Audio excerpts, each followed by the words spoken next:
Good morning, guys. The other day the surf was pumping, so we decided to go out for a little surf and then visit Lagos. And I thought, well, a lot of you were actually asking about Lagos, and I thought, well, why not make a video about Lagos as well? So I did some drone video and walked around Lagos quite a while, and patched that in with some old video that I had from a previous trip to Lagos. And we've got a great overview of Lagos. So if you're thinking of moving to Lagos, or or living in Lagos already, hopefully this video will help you a little bit. But yeah, just check this beach out, man. It's amazing. It's a place called Xavier, which is just west of Lagos, so it's quite a way down on the west coast. But surf was fantastic there.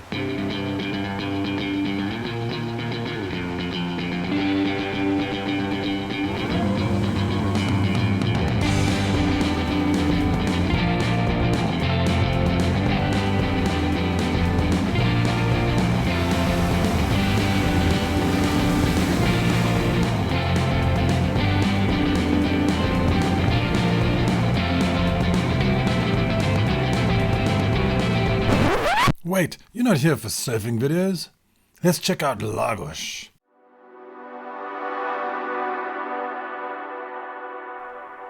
Lagos is located in the western section of the Algarve and initially grew as a settlement due to the protection offered by the natural point of Ponte because it blocks the big stormy swells rolling in from the full force of the Atlantic during winter, and it provides a sheltered haven for boats.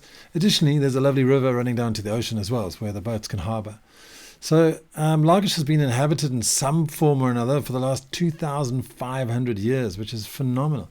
Phoenicians, Carthaginians, Romans, they all had their place on the sun, but Lagos's most prominent time was possibly in the 1400s, when Henry the Navigator launched 14 missions across the world during the Age of Discoveries with his newly designed caravels.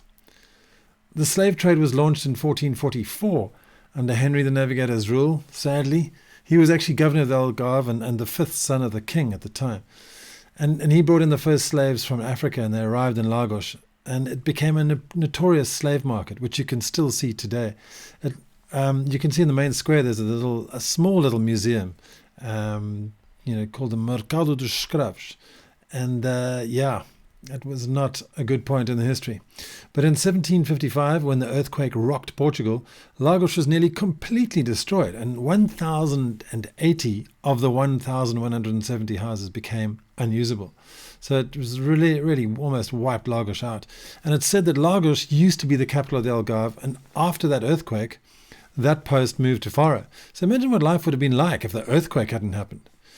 If you look closely around the town as you walk around, you'll see various statues with placards telling bits and pieces of the history of Lagos. Now, as far as accessibility goes, Lagos is a solid 1 hour drive from the airport in Faro, but it's well served by the A22 highway, which does include tolls, by the way. They're not super expensive, but they are there. And that leads all the way from the Spanish border, all the way just west of Lagos. The old EN125 main road still extends all the way through Lagos as well. That actually goes from Sagres in the west all the way through Lagos, Portimao, all the way through the Algarve to Faro, and then all onto Villarreal, Sant Antonio, and then across over the border. Additionally, the train line ends here in Lagos, and a regular service connects all the towns across the rest of the Algarve. And it also connects you to Lisbon and beyond, Porto as well, with Intercity and the high-speed Alfa Pendular train. Although you'll have to connect at Tunis in the middle of the Algarve to jump onto those high-speed trains. So it's got great connection. Lagos is a beautiful old town. You can just walk around the streets for hours and hours and hours, and walk along the cobbled calçada and then find these beautiful little place. Here, just a bunch of friends after we went surfing, we just went to go and grab a little bit of a wrap at Mr. Goji Bar, which is really cool. And I had a couple of beers. It was fantastic. Really nice little spot. And you can just absorb the culture. I mean, this was taken in December in 2020, and you can see how amazing the weather is. I mean, it's pretty cold, but it's clear and it's beautiful for winter.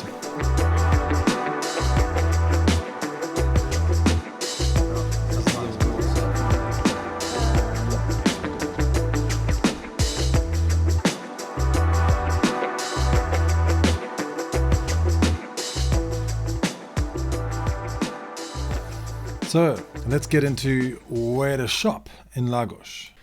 All right, so shopping in Lagos, main grocery shopping in Lagos. So if you look around Lagos, the town, you'll see various supermarkets and little mini markets and merceerias dotted around the town over here. But now if you want to start serious shopping and go to Continent, which is one of the biggest national chains of supermarkets, there's a Continent right over there on the northwestern side of Lagos. And if you carry on down this road, you'll get to another shop called Aldi, which is also a great place to shop and get your groceries. And this seems to be a road of grocery stores. So you carry on down and you get to Lidl, which is just here on the left-hand side. And then a little bit further on your right-hand side is one of two Pingo Doses, which is another Pingo Dos over there. And then if you carry on and just pop over the marina on the other side, here on the left here, is another Pingo Dos. So there are tons, and there's also an Intermarché in the town as well. So there's tons of grocery stores in the Algarve, in Lagos. I've just turned on the Lagos Castle. So basically this is the outline of the actual old castle. So you can walk around this. It's about 2.5 kilometers. And if you can, the best starting point is right down here next to the river, and the old fort, which is just across the way here.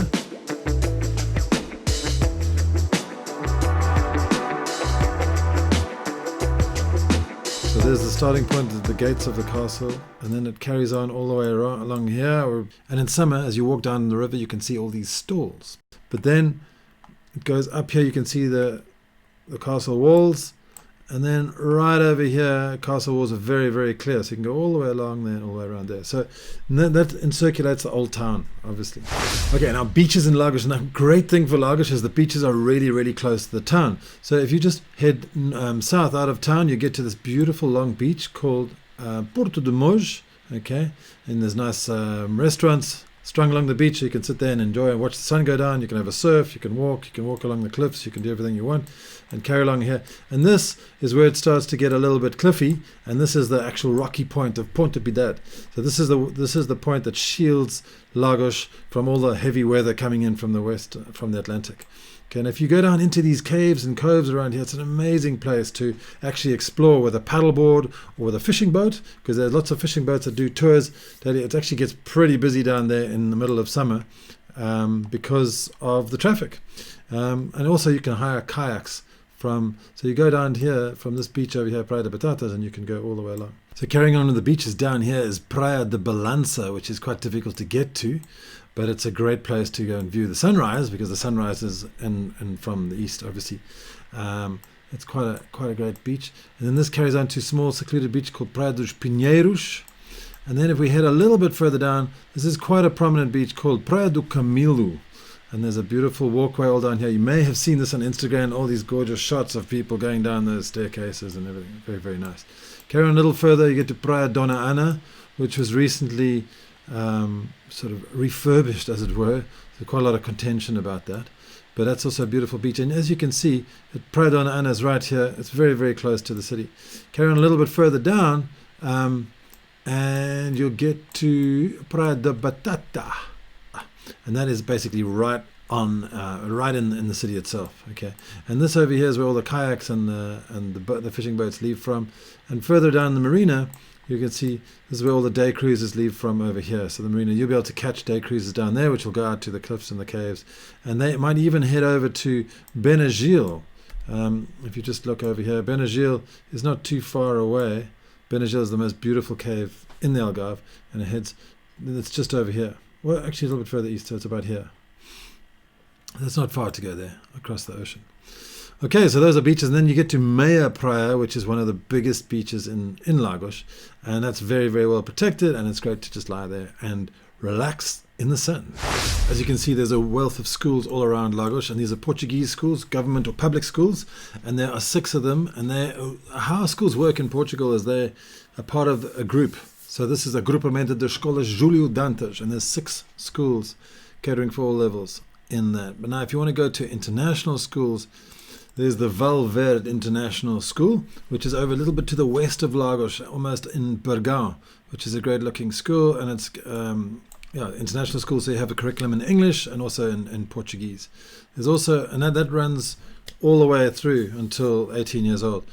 The Barlavento International Primary School is just a little bit northwest of Lagos, and that is over there. So let me just zoom out so you can see exactly where that is. Okay, but that's obviously only a primary school. So it's a short distance from the centre of Lagos. Now we straight up here, we can turn right.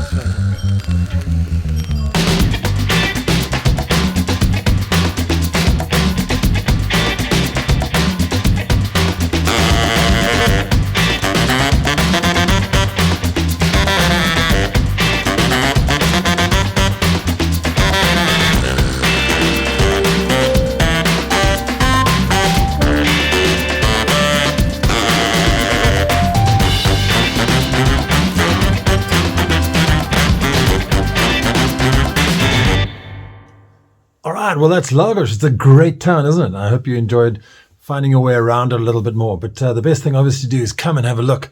And if you do want to buy a house in and around Lagos, check out idealista.pt/en, the English version, and just so you can get an indication of the house prices. Because, some people are looking for studio houses, some people are looking for 2 bedrooms, T0, T1, T2, T3. You know what that is, right? That's like a 1-bedroom, 2-bedroom, or a 3-bedroom. So yeah, check that out. And obviously, if you're going to move to Portugal, try your best to learn a little bit of the language. Get on to practiceportuguese.com, and I'll leave a link in the description for you guys. So thanks once again for watching. It really is awesome. And if you do need to get in touch with me, jump onto algarveaddicts.com and join my mailing list, and I'll email you over a relocation sheet. All right. Thanks a lot, and I'll see you in the next video. We got Everet coming up if you're interested.